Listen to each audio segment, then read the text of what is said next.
Hey guys, so welcome back.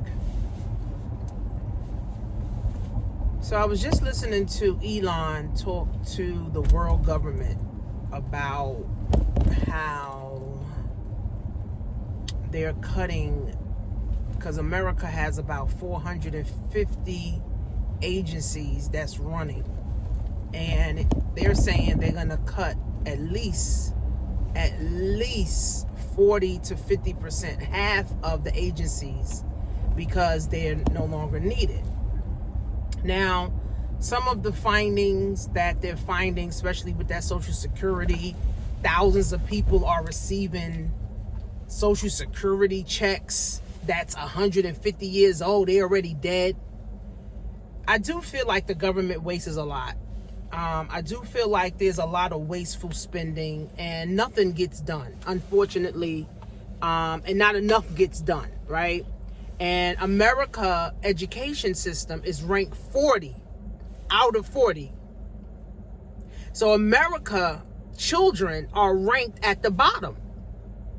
And the reading scores and math scores has went down every single year since the pandemic. So I do feel like there's a lot of wasteful spending. The school system get billions and billions and billions of dollars a year, and the kids don't have toilet paper, they don't have pencils, they don't have book bags, they don't have coats, they don't have books. I went to a school the other day and I was teaching financial literacy, and I said, hey kids, pull your books out. The girl looked at me like, books? I'm like, yeah, pull your books out. Don't y'all have books? She was like, no, we don't have books. So I'm looking at the teacher. I'm like, he was like, oh, no, they don't have books. I just give them paper to write on. What? So kids come to school without books.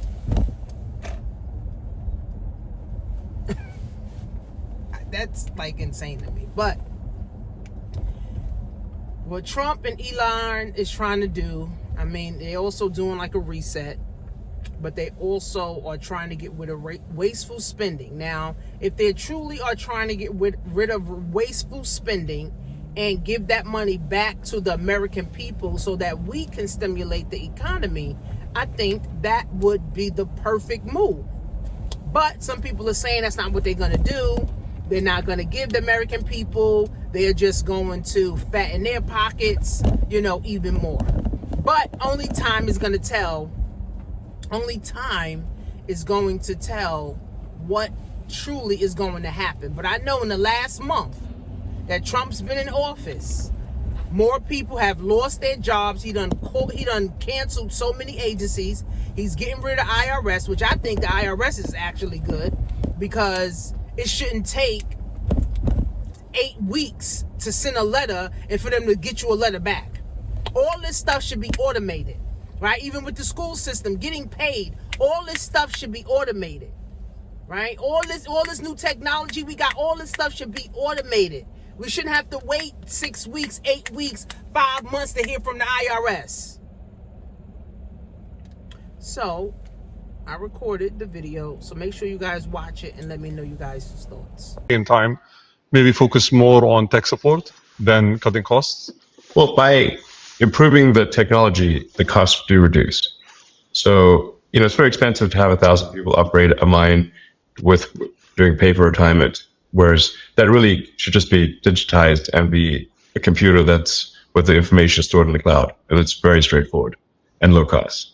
So, automation, will help there a lot. And then, but like a lot of things just really shouldn't exist. They're kind of vestigial. A lot of attention has been on the sort of USAID, for example. When we looked at a lot of those programs, we're like, we should look, why does this actually exist? Is there really a need for it? There's like National Endowment for Democracy, but I'm like, okay, well, how much democracy have they achieved lately? I don't know, not much. So, the picture they have on their website is a picture of Reagan and Gorbachev. That's been a while, that was like the 80s. And so I'm obviously not opposed to democracy, or there's all these things that get funded, but we're like, why does this need taxpayer money? It doesn't seem like it does. There's a lot of sort of pushing DEI worldwide. This obviously the Trump administration doesn't agree with, and we want to terminate that stuff, which we are. And, make sure the schools focus on improving basic education of kids. As President Trump said, I think yesterday, maybe today, the United States is currently ranked 40th out of 40 in the OECD for education, which is pretty bad. But in terms of spending, the United States is spending a tremendous amount per student, but achieving very weak results. So, that's just a case where, okay, we need to spend less money and get better results. It's like a big company, like a big corporation, American Incorporated. And, just like with Twitter, there was a lot of stuff that was being done that was unnecessary. In the case of Twitter, we reduced the staff by 80%, but at the same time improved the functionality and capabilities of the site dramatically and accomplished more in a year than they previously accomplished in 5 years. So it's like a corporate turnaround, but at a much larger scale. And we're giving generous exit packages. If people retire, they get paid all the way through September. They can go on vacation, get a second job, do whatever they want. We can't actually pay them any more than through September because the congressional appropriation is only through the end of the government financial year, which ends in September. So I think there'll be like some disruption, but at the end of the day, we'll have people move from, like I said, from low to negative productivity roles in the government sector to higher productivity roles in the private sector. Can we pivot to artificial intelligence? And I'm sure you've been seeing what DeepSeek has done and all the claimed achievements that they've